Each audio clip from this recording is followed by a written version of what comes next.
Our next speaker, Sherry Tippie, President and Executive Director of Wildlife 2000, is going to speak about beaver, and her title is Beaver, Let's Live Together.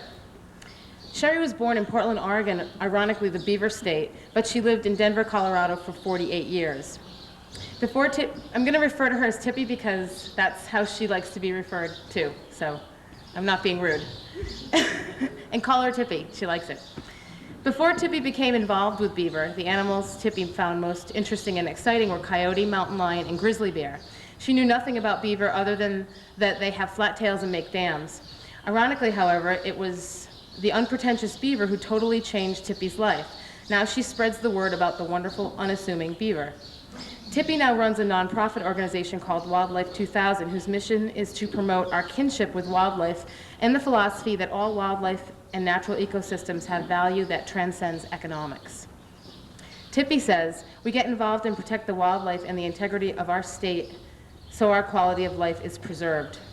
Her story is more than an interesting tidbit for wildlife lovers. It's an inspiration to anyone who hesitates to get involved because they think that one person can't make a difference. And with that, I'm going to let Sherry take over.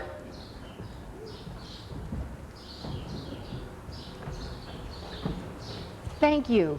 I hope you guys can hear me. I was wondering if I got away from the microphone if you can still hear me. I'm kind of a loud broad, so.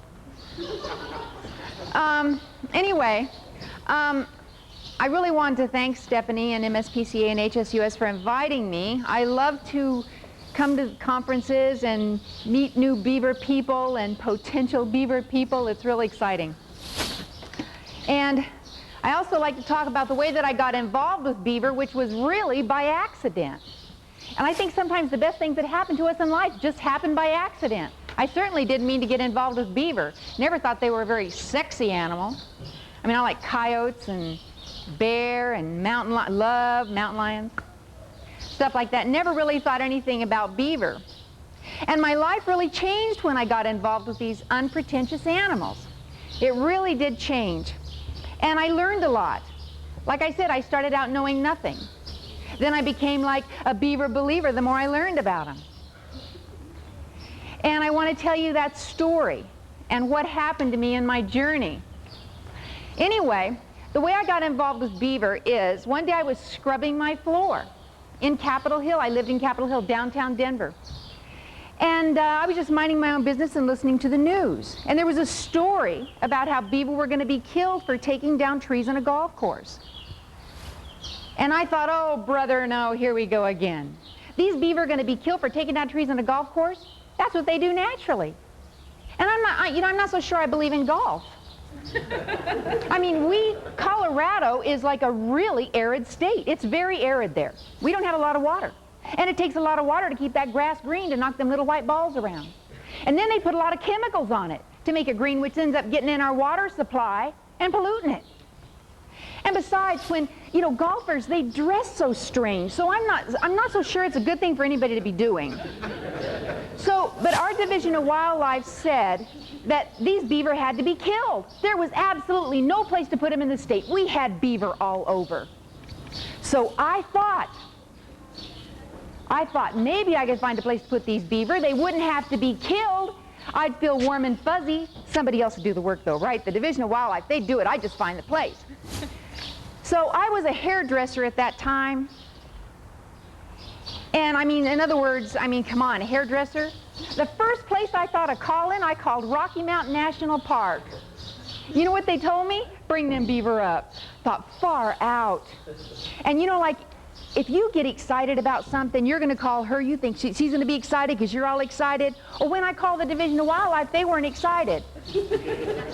And I said, hey, I found a place to move the beaver. You don't have to kill them.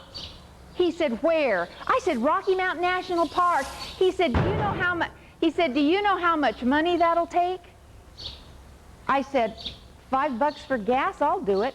So then I called the city of Aurora. Now they were getting all kinds of hate calls from people, just like the Browns over here and me, that wouldn't want to see these beaver killed, right? So they gave me the name of the trapper. I called this fellow up. I said, hey man, you live trap them, I'll move them. He said, you can't live trap beaver. I said, yeah, you can. I read about it in National Geographic. I saw the traps the whole 9 yards. And I said, I'll do it. So pretty soon I'm going to live trap me a beaver, and I'd never seen one, right? So see, hairdressers aren't so stupid, okay? When I went to the Division of Wildlife to ask to borrow their traps, I took the press with me. So if they told me no, they'd look like jerks. So I got my traps. I remember they brought out this big Hancock trap. Now, I'm not a small woman, but I'm not a big woman either. And I looked at that trap, and I'm going, ooh, that's not what I said in my mind, but I don't want to make anybody's ears bleed. And I looked at this guy and I said, hey man, you want to run through this with me? Because I'm trying to be cool, right? Because the media is there and they know what I'm going to do.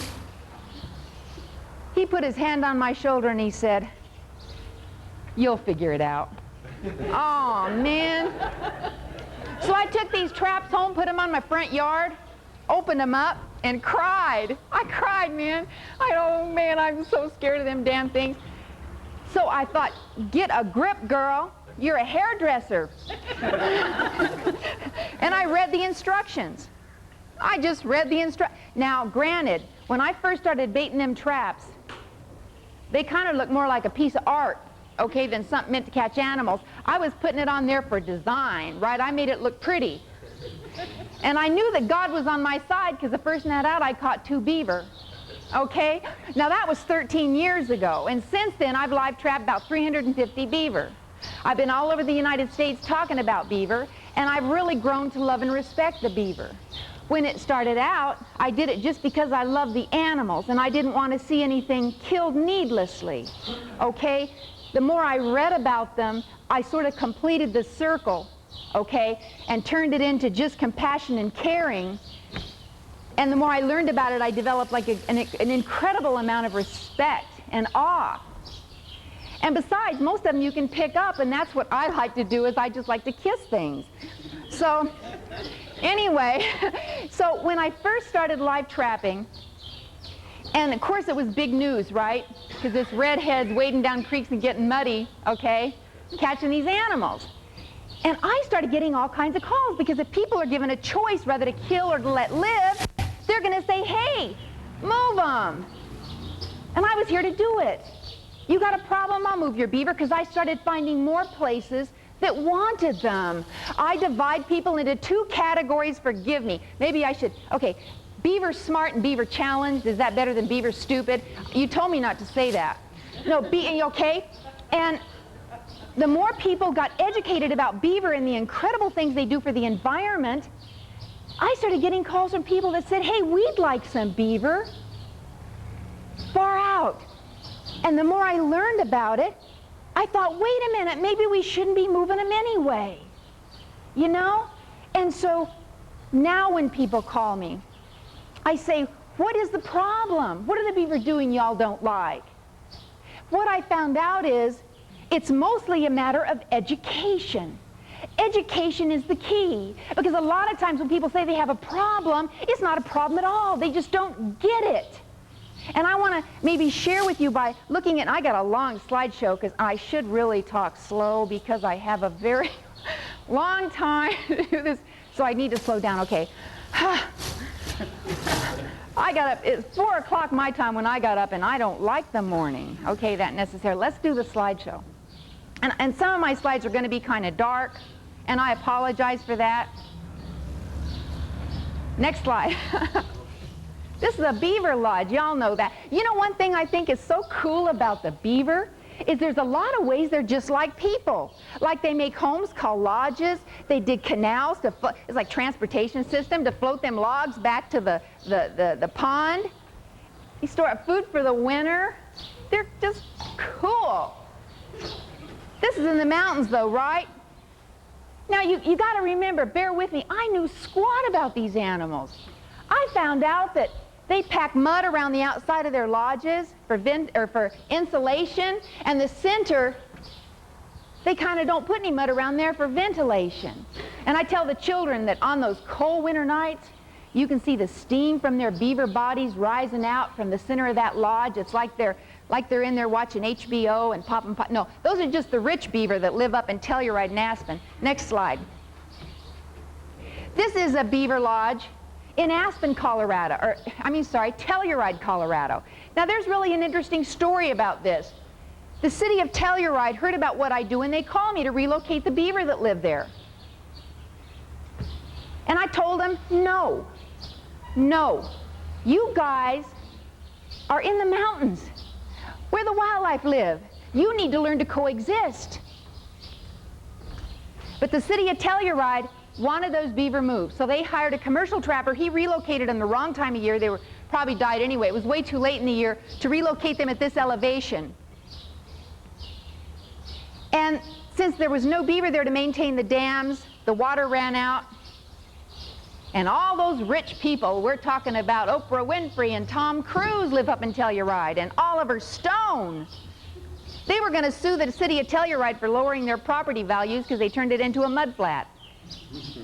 Well, the other reason that I don't like to relocate beaver in areas like this is because if it's good habitat, it's only a matter of time other beaver are going to move back in. And that's what happened here. Beaver moved back in, made all the people at Telluride happy, and they got beaver smart, and now they put it on their postcard to advertise their city. They call it Beaver Pond. That's cool. Now everybody go there, visit the beaver. Next slide. There's some places in the metro area. I relocate primarily in the metro area. I get calls from the mountains, but again, that makes me mad. When people move to our mountain, we had all the wildlife on the plains, okay, and that we have in the mountains. We had cougars. There was a grizzly bear, if you guys are familiar with the metro area, killed at the confluence of Cherry Creek and the Platte River in the 1800s, a grizzly bear. We still have all this urban wildlife. And we had it on the plains and we pushed it into the mountains. Now all these people are coming here from California and they move it into the mountains. I got a call from a woman wanting me to move some elk. She said they just built a house.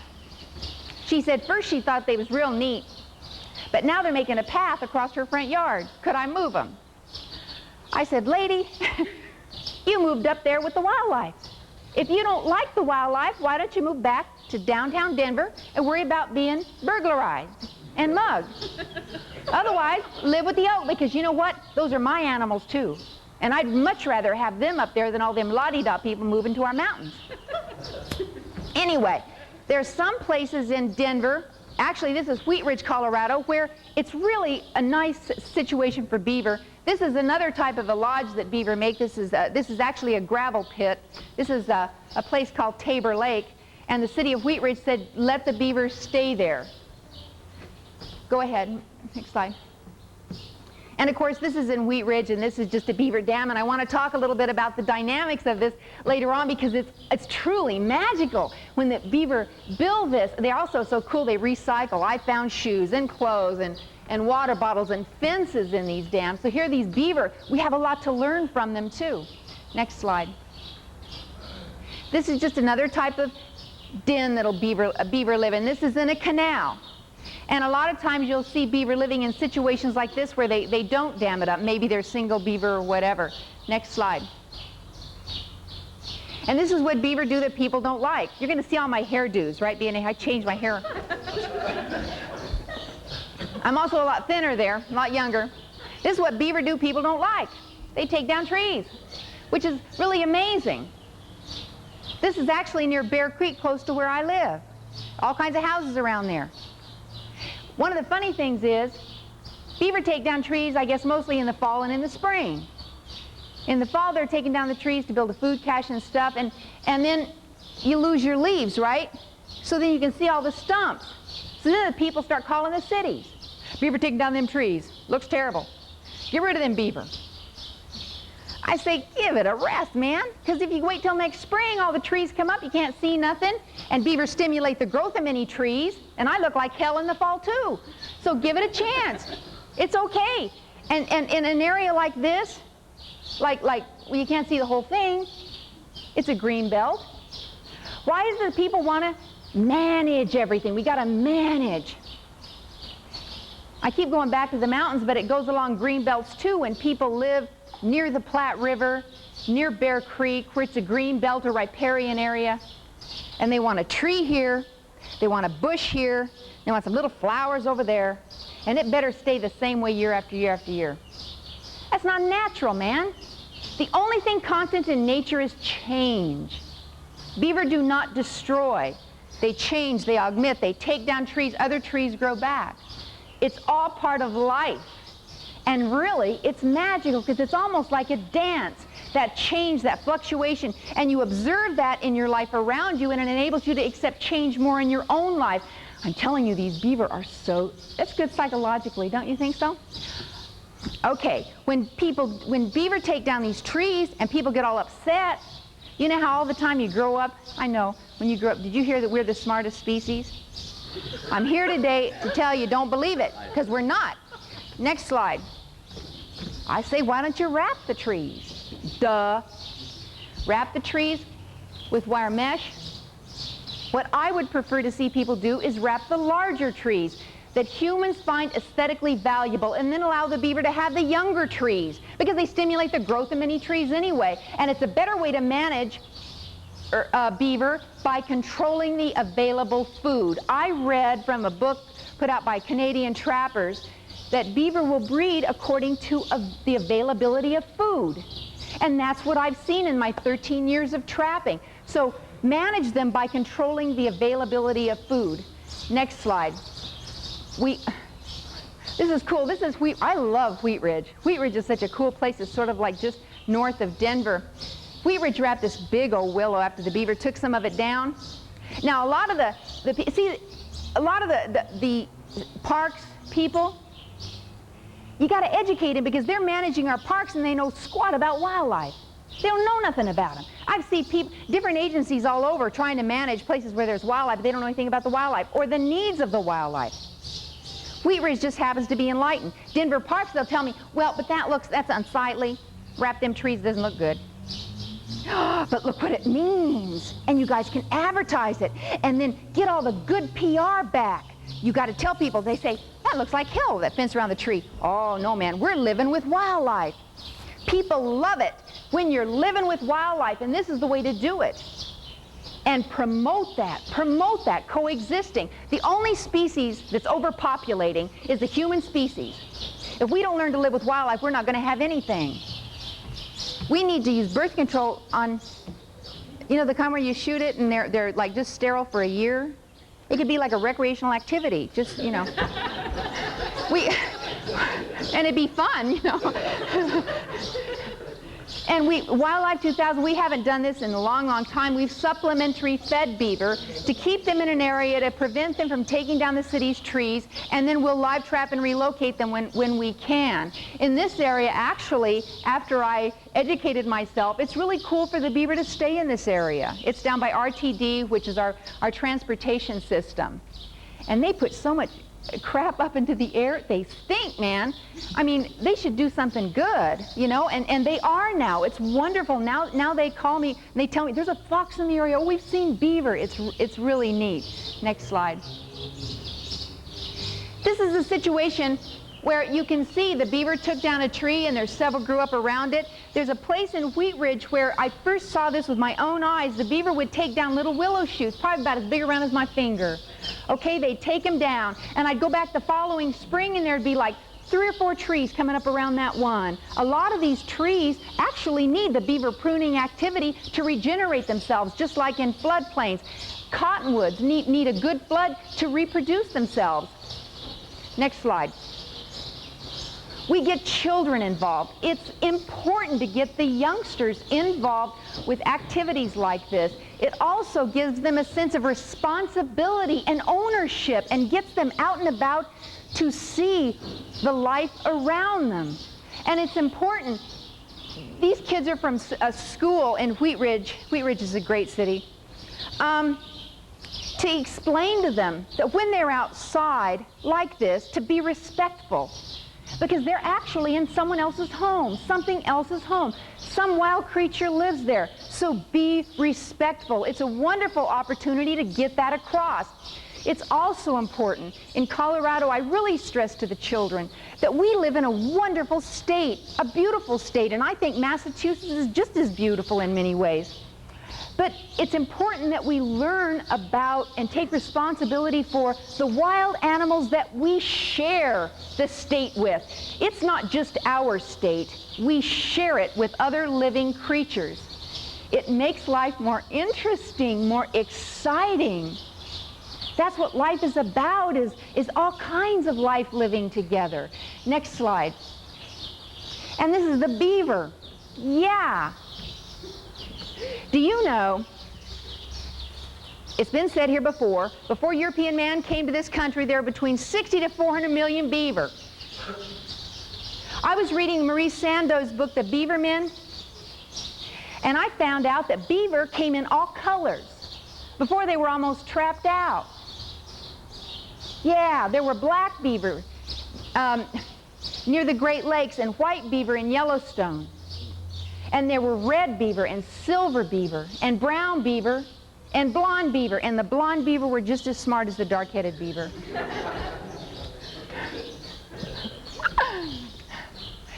When you think of a beaver, you think of that tail. A lot of people will say, well, do the beaver hit you with their tail?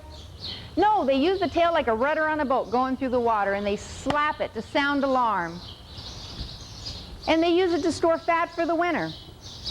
And they flap it for short bursts of speed, and they use it for balance when they're sitting up and taking down the city's trees. They're so cool. You know, our Division of Wildlife, and now our Division of Wildlife, I work very close with them, and I love our Division of Wildlife. But they still don't have everything right. They say the paws, right? They got the paws. I say, no, they're hands, man. They got a hand. They're not paws. They got hands. But they'll carry their kits in their arms. They'll carry them. That's so cool. And the average weight for a beaver is about 55 pounds. The biggest beaver I caught was about 65, 67. And I always have somebody trapping with me. I go into a lot of areas where it's very dangerous. A lot of bad people. See, I've never met a bad beaver, but I sure met some bad people. This one time I was checking my traps by myself, and it was down a steep bank, and the water was real deep. And this beaver was huge.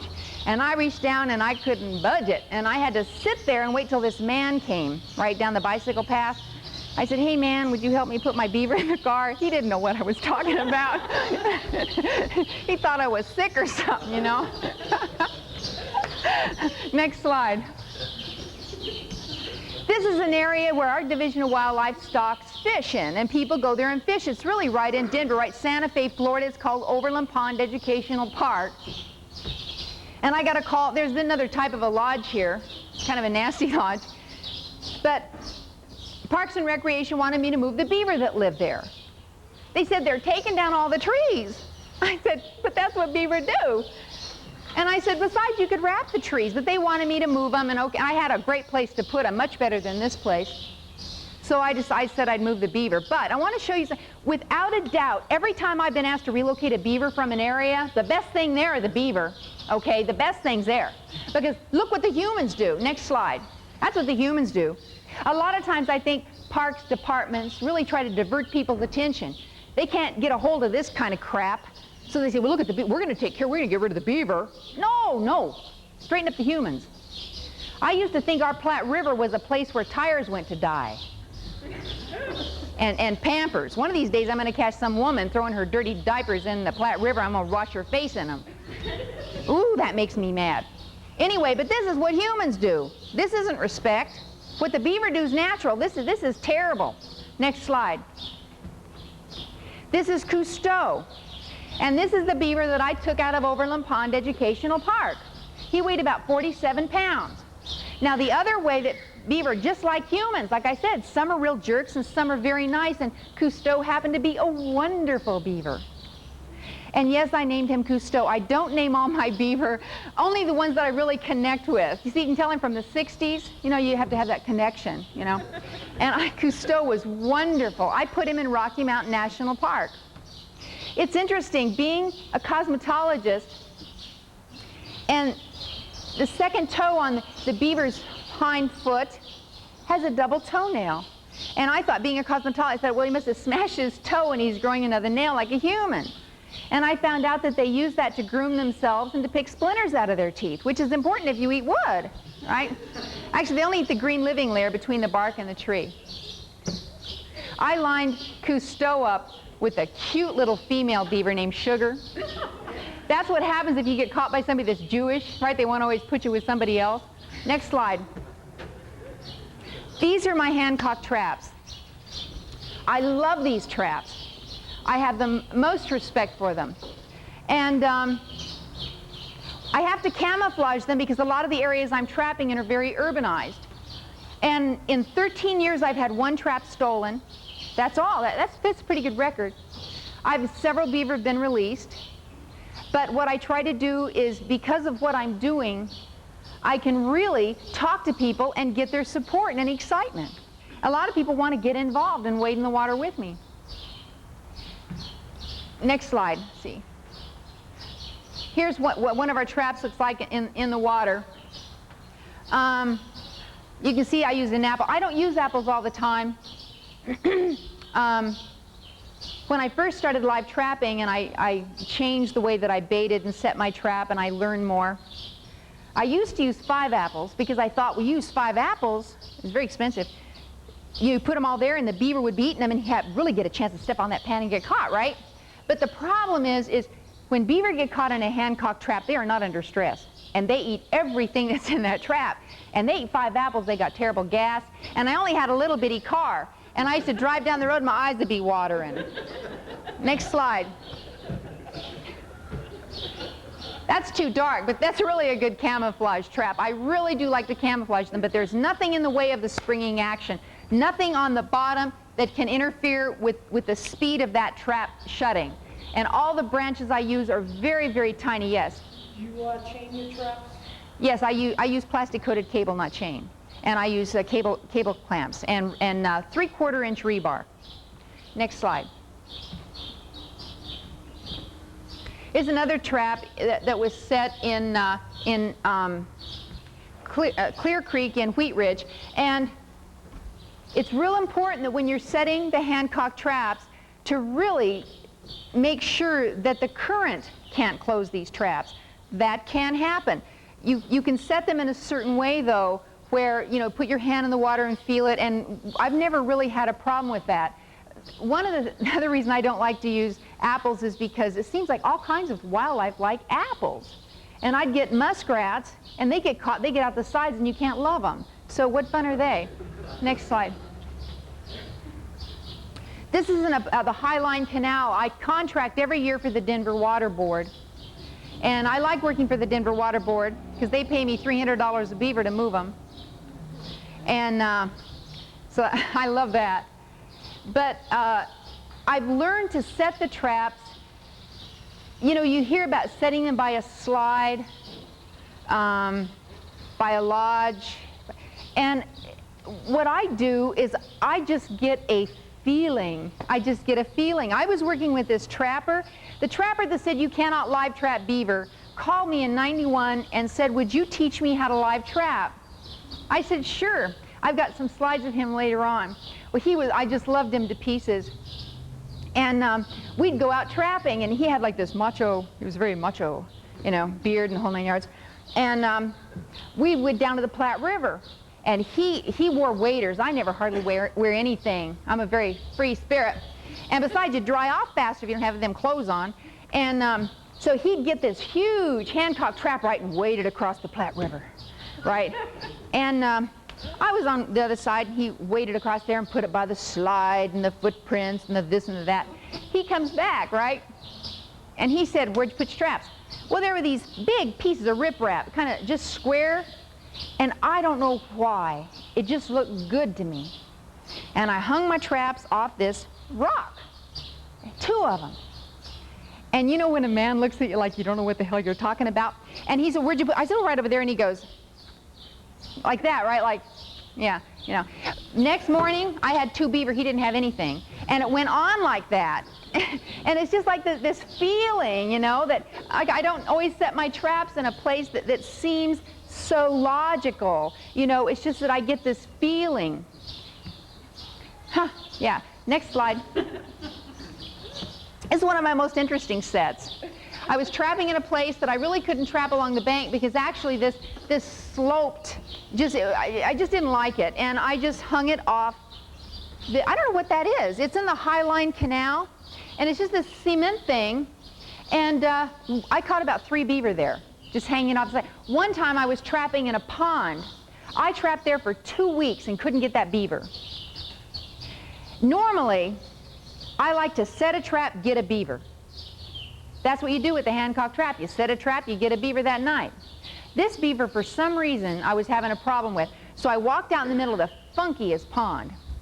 And there was a little tree growing there. So there was a limb sticking out, and I put all my weight on it. And I knew it would hold a trap and a big beaver.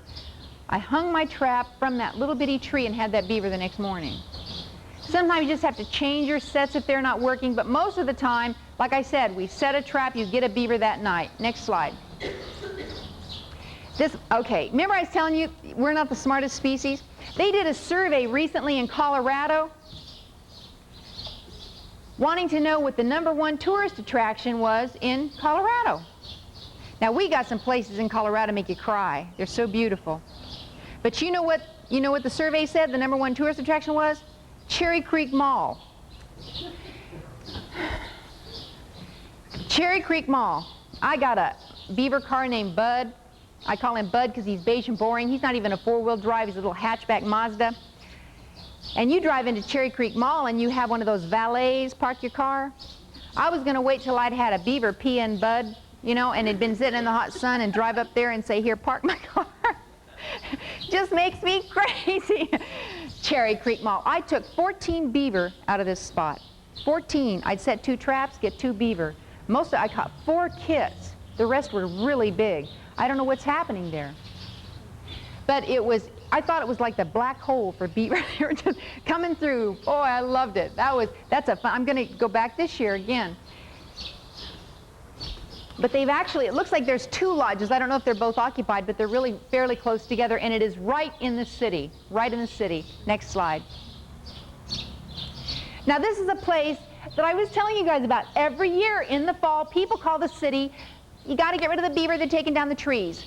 Every year it comes back and looking like this. Every year. I've been taking beaver out of there since 1985, and this was in 1996. We don't have to manage nature. The only species we need to actively be managing is us. There's places people shouldn't be living. You don't live in a floodplain. If you live in a floodplain, you get flooded, shame on you. You build back, too bad. Look what's happening with the Mississippi. You had all them floods, people building back. Talk about dumb species, man. This is what it looks like every year. And there have been beaver there, and they've taken down hundreds of trees, and it always comes back. See the beaver in the picture? I love trapping there. That's a fun place. And you know what else? I'll catch a beaver and have it on the bicycle path. Without a doubt, somebody will be walking down the bicycle path. Where'd you get that? Out of there. You got that beaver out of there? Well, I've been walking here 15 years. Didn't know there's beaver in there. You know what I found out? The only people that our cities are hearing from and our wildlife agencies are people that don't have a clue. Because the people that like things and enjoy coexisting with wildlife, never thinking about calling and say, thank you so much, we love you, man, because we got wildlife. People they're getting an imbalanced picture. Because when you don't understand, when you get mad about something, you're going to complain. When you like something, you never say, hey man, thank you so much. God, we appreciate it. Next slide. This is a trapper.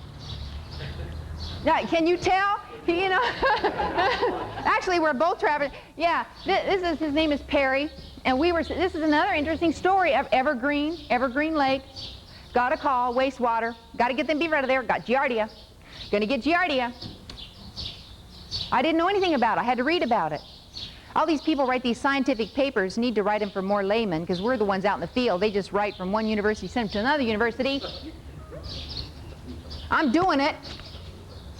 I finally found somebody I could read, decipher all that, junk.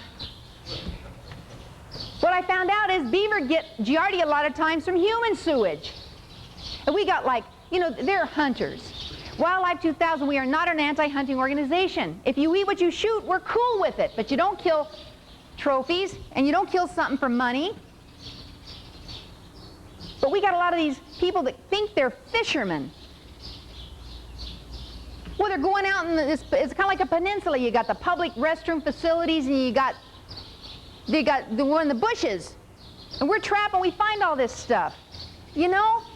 Go into the bathroom. I mean, give me a break. It's not the beaver. Anytime you have a wildlife problem, anytime, and you want to take it back to where it really began, it's us. It ain't the wildlife, it's us. Go into the bath. Can you believe that? And